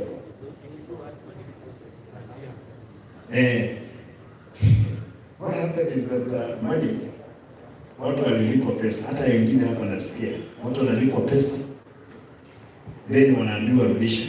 Wanapewa, like these ones were paid 60,000, according to job groups, 60,000, then wanaambiwa rudisha 45. Hapa.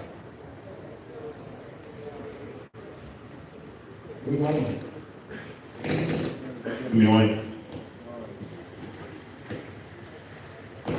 Nikuulize, wewe ni mbona kweli?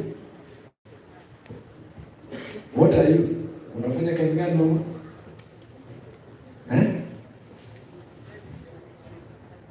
Supplies.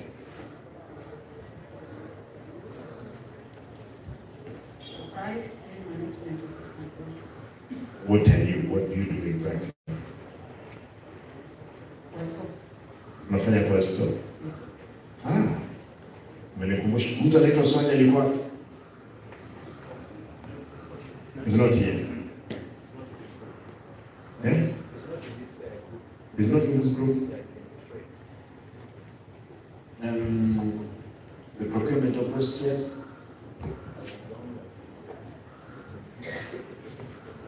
Which department? Who is the procurement officer trained? Madam, kuja, wewe kiti, kuja. Ni mzuri umenikumbusha wakati nimeuliza swali. Unaitwa nani? Nipe faili yako tafadhali. Give me your file.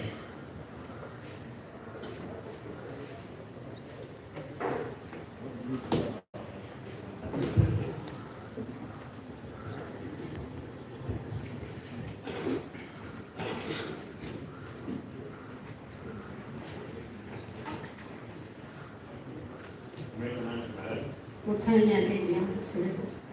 Utanya Lydia Musweko.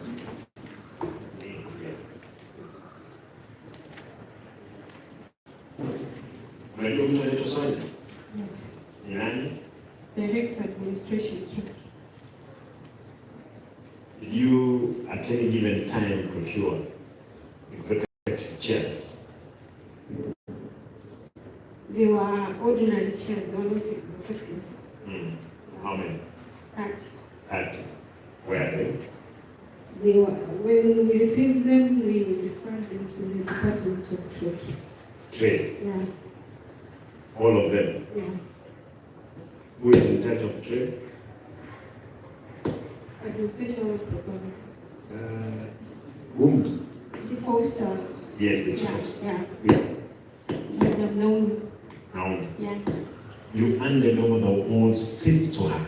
Yeah. Received by Swanya, who gave the report to her. Because Swanya is the direct administration. After procuring, you have given them out. How do you confirm that they went to the right people? Sonia has not picked them to his house.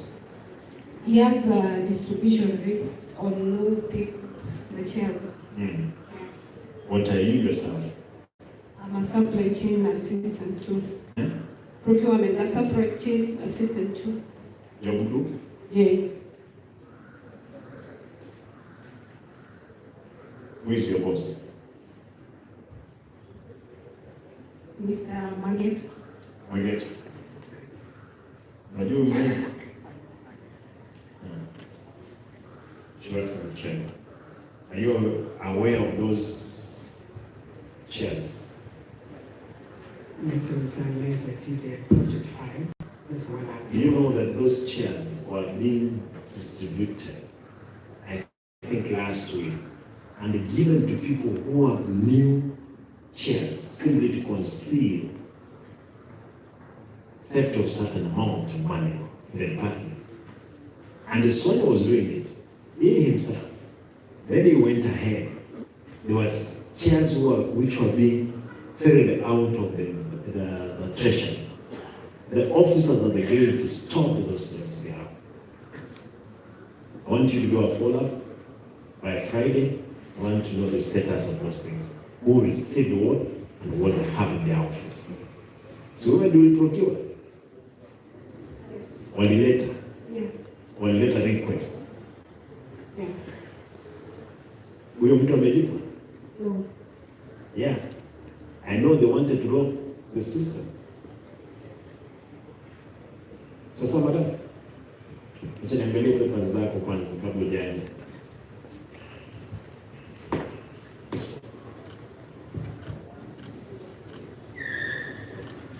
Jacob. When were you in In 17.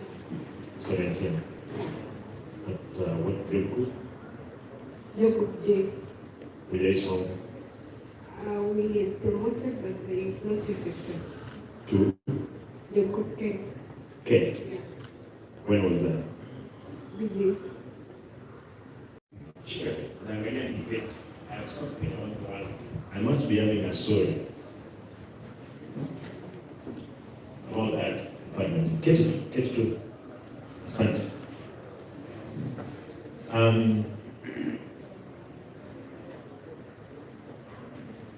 What else? I wanted to say something. Kuna mtu natafuta hapa. Mbona uko na imechanga ndugu yangu?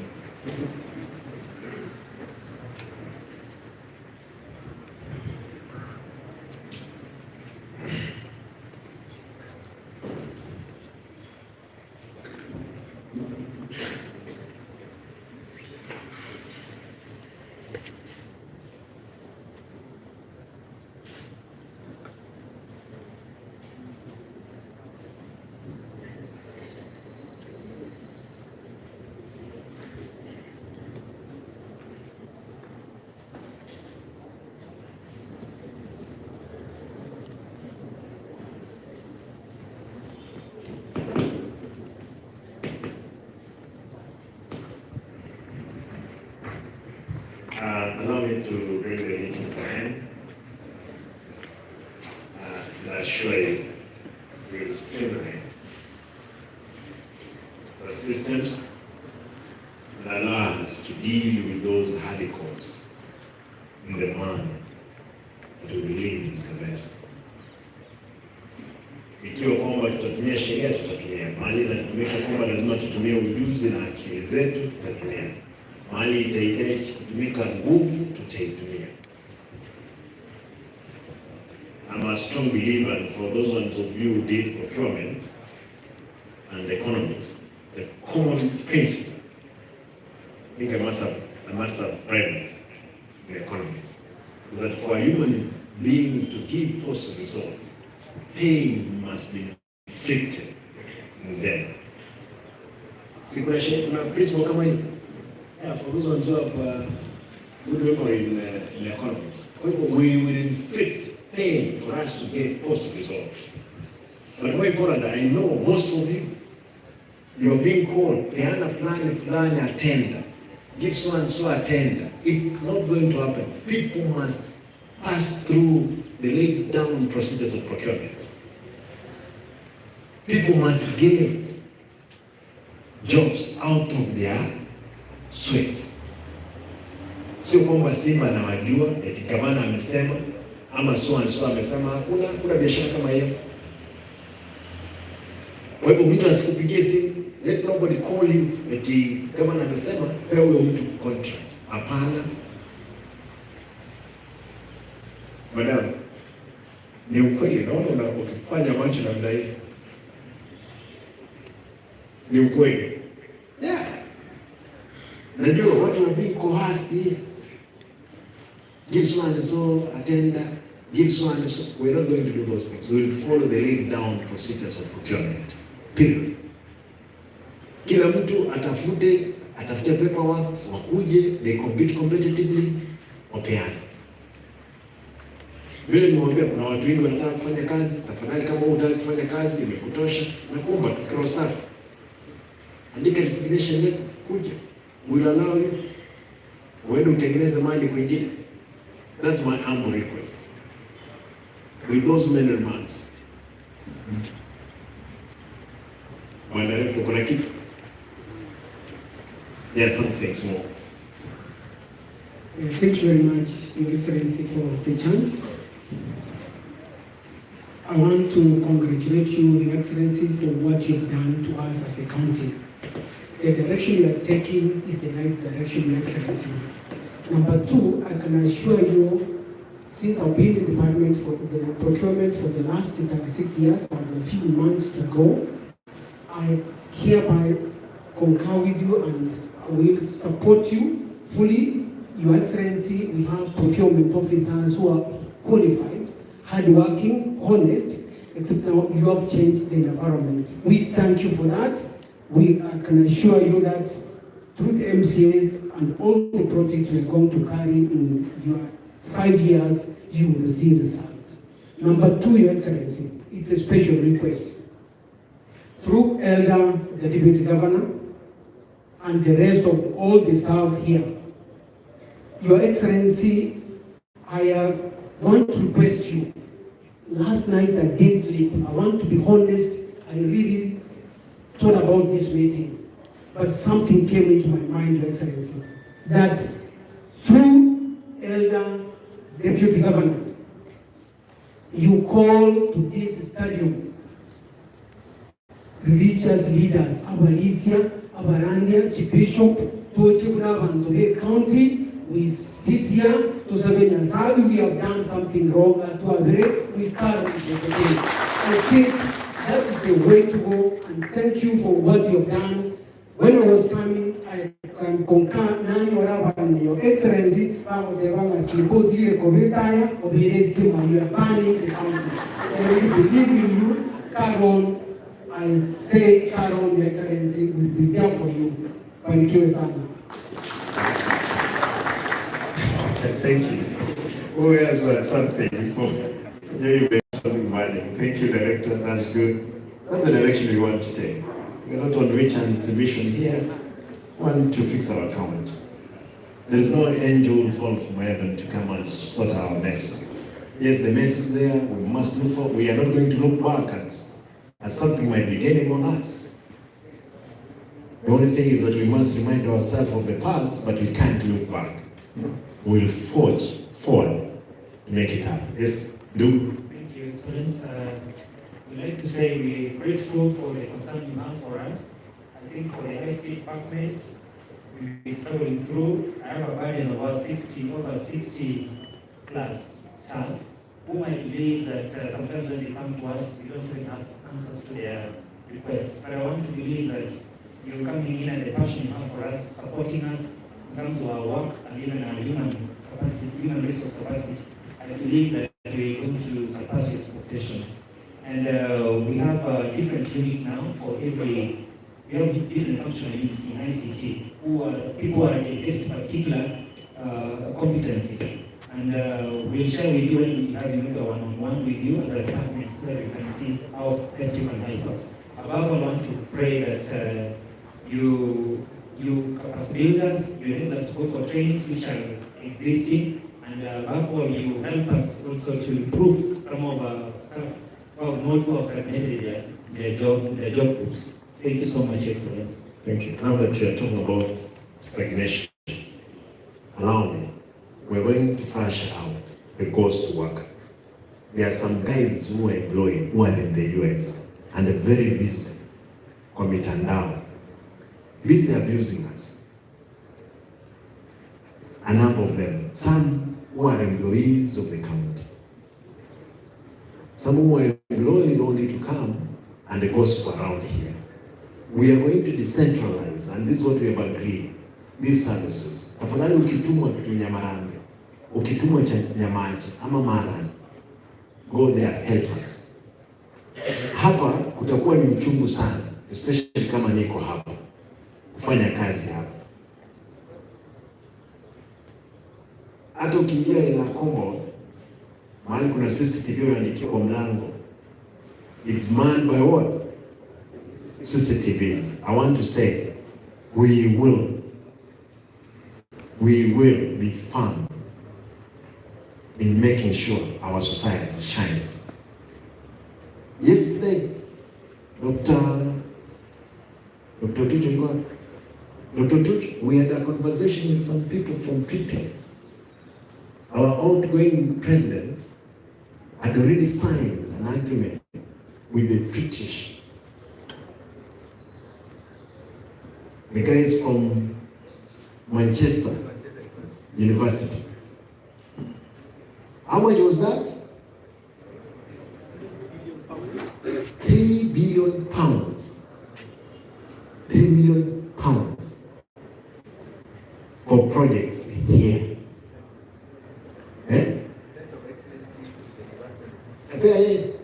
And you hear, alafu you are busy thinking how to steal 100,000. So uliza Simba, sijaiba, nimeona watu wakiuliza, another banker was sending a message here. How did Simba get money for campaigns?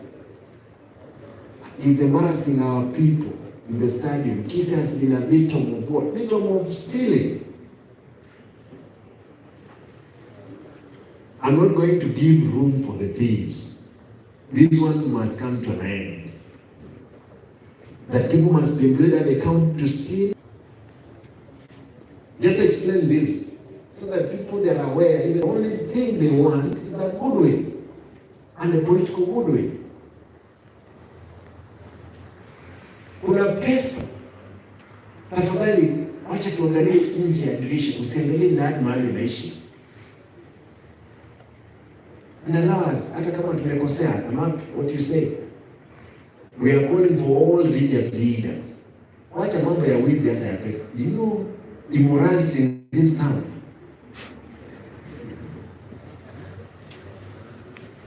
Why are people that can sleep with the wives of other people? Where people can sleep with the young ladies? Immorality of highest order. If it was the time of Sodom and Gomorrah, Kisii could have gone down. Kisii could be dead where Dead Sea is, for those ones who have traveled to Israel. You know Sodom and Gomorrah, wakati is sink, wakati baada ya kuchomeka, the Dead Sea came on it. is there to date. Lot's wife, mahali aligeuka hivi, in the Golan Mountains, you can see. We must bring the pastors, bishops, fathers, those ones of PhD, what do you call them? Reverends, to pray for account. And I think that's another thing. I'll sponsor that event without using any coin of the count. And tatafuta shilingi kidogo, hata saa hizi mkimaliza mkiondoka, najua sukari imeenda chini, mtapewa soda hapa na mkate, tafadhali ukikula urudi kwa ofisi. Si ndio? Wadenge adire kwa vita anestima. Already transformable. Yes.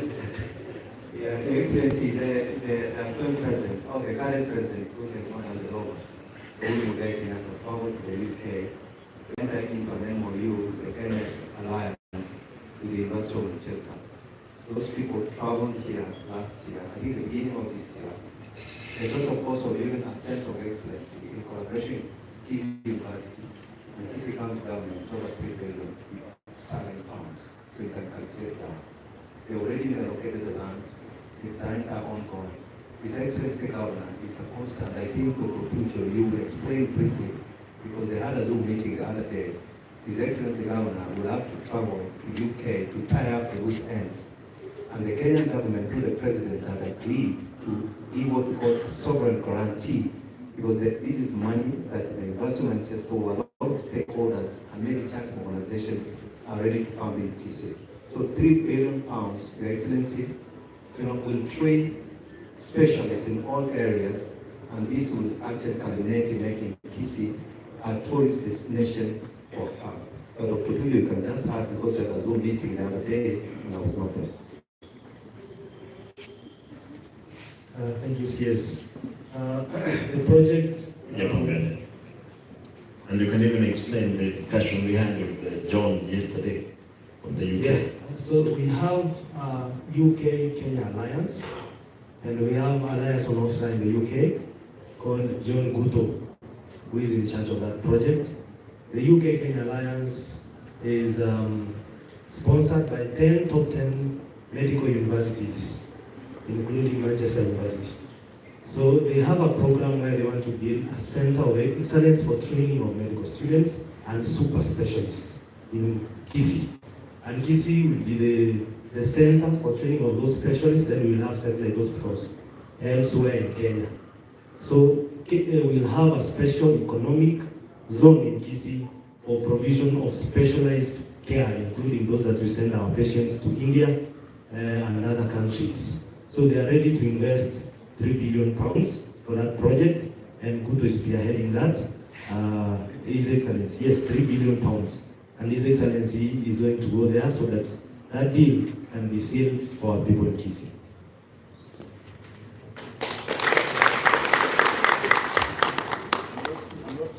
Not good in months. $3 billion pounds is how much? Mr. Gabriel. 3 billion pounds. A pound is 140 now, or 50. 148. 145 to 148. That's how much? 3 billion. Is actually, it could be the country's what? Budget. If we go those money, we will change. We have no economic activity. That could be our economic activity to aside for medicine and other frauds. Tafadhali, wacha tuache hiyo hizi ndogo ndogo. It's a big shame. Yesterday, I was being told the problem was our team which was put in place.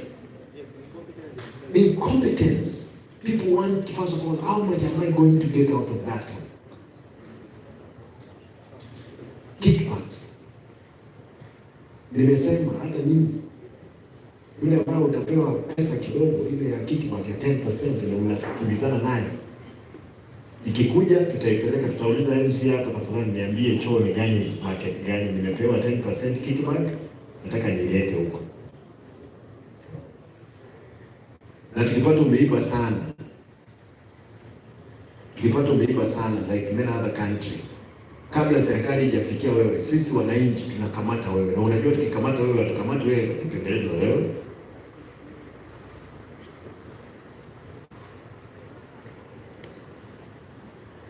The law requires of citizen what? Citizen arrest.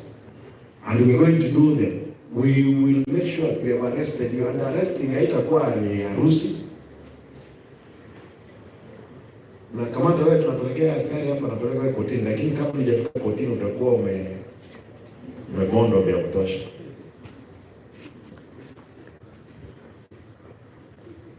With those many remarks, MCAs,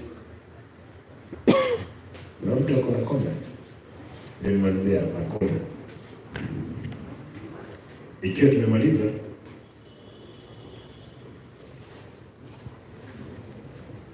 yes, na mtuombee madam. You go to church. Najaribu kuomba on behalf of ladies. Dona Manuka. Thank you, Your Excellency, kwa hii nafasi. Na kushukuru kwa niseme ati venye umeanza kazi na I don't know advice, I don't know what I would call it, to our wakubwa. Kuna watoto, mtuchukulie kama watoto wenu. Hiyo tu ndio nitaongea. A testimony to Chief Ongoli. Yeye ndiye alifanya nikaingia procurement, lakini anijui jina.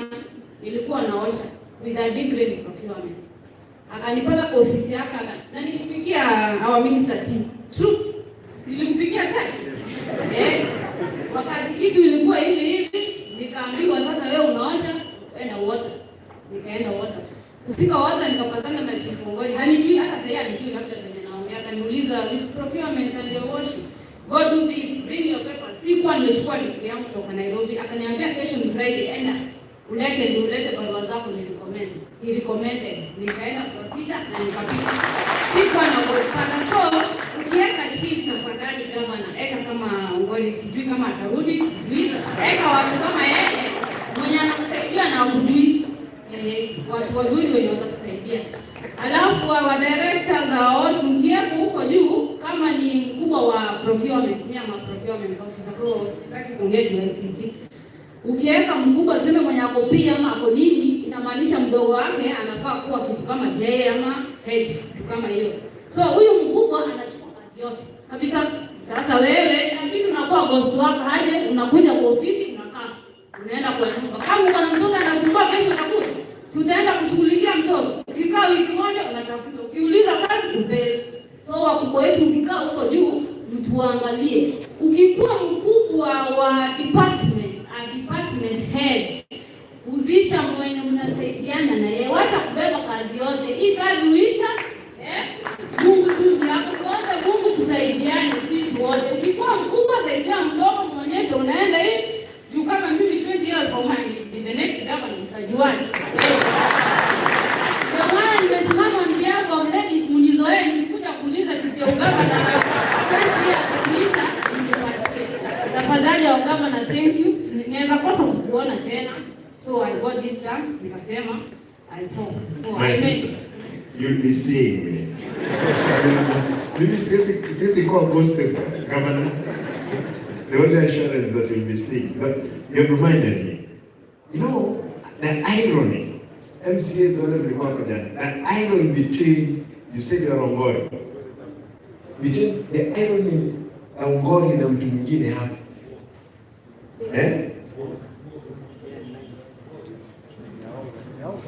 Anaitwa nani mtu tuliokuwa naongea hapa jana? The other gentleman, a lady like this one, who has a degree at the county assembly, what he does, anatoa msichana akona degree, anamwambia kazi yako ni kuosha nini? Choo. You had that confession yesterday. The irony, These ladies, when it's sudden. I don't want to say what we had yesterday. This was off camera, and I don't want to say it. But ladies, you have a special. My wife is a gum. Kama unajui kuosha bibi yako, wacha kutonera.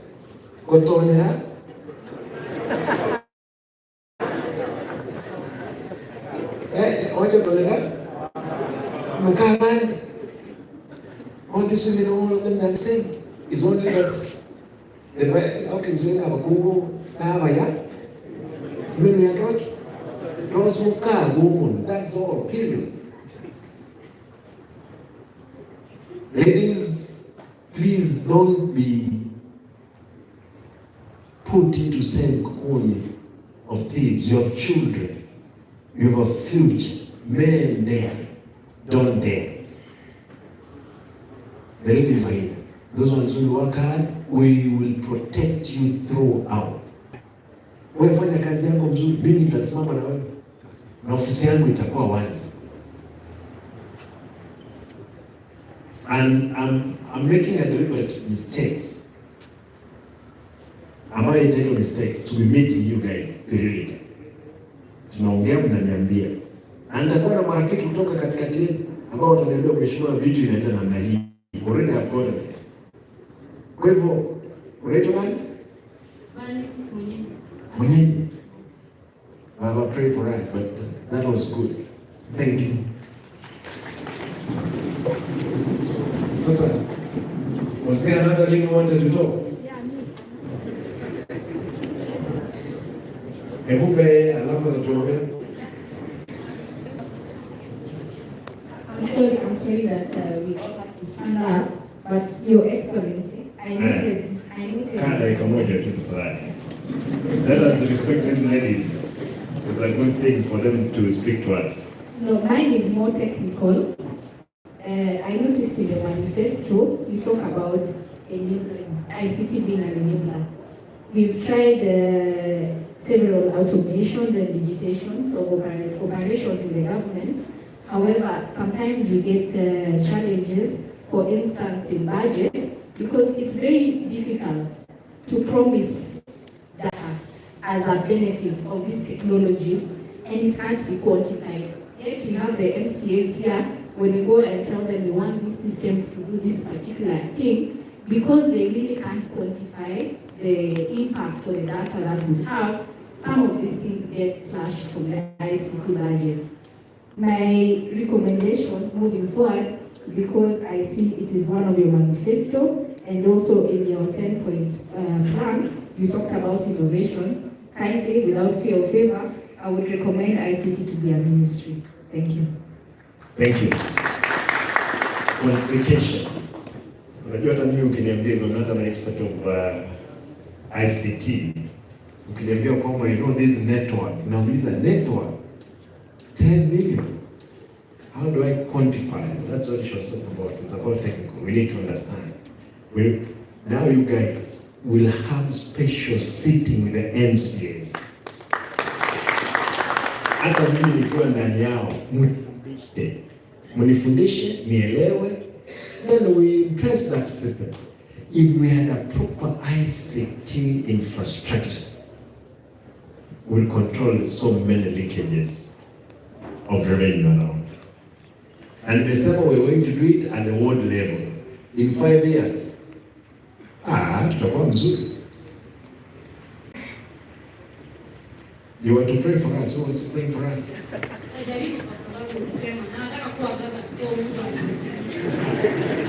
Na uombe Mungu akusaidie siku moja. Hiyo roho wewe iweke. Uko na watoto? Umemaliza? Umemaliza? Vizuri. Sasa wewe kaa nganga. Mungu akipenda vile unaongea vizuri siku moja, nani anajua ya Mungu ni mengi. Yes, tuombe. Mungu Baba, tunakushukuru kwa sababu umetufikisha wakati huu. Tunatoa kwa neema yako tumefika leo. Tunakushukuru kwa gavana yetu ambaye amekuja Kisii Tunashukuru kwa sababu wameanza kufanya kazi vizuri. Tunaomba neema yako imuongoze Mungu Baba, na sisi kama watoto wako tunaomba pia sisi tuongoze. Tunajua sisi ni wenye dhambi, tunaomba utusamee Mungu Baba. Hatutaki kuongea mengi kwa sababu unajua kila mmoja wetu hapa hitaji lake Mungu Baba. Tunapoenda sasa, tunaomba utuongoze katika jina la Yesu, naomba na kuamini. I'll leave someone to guide you.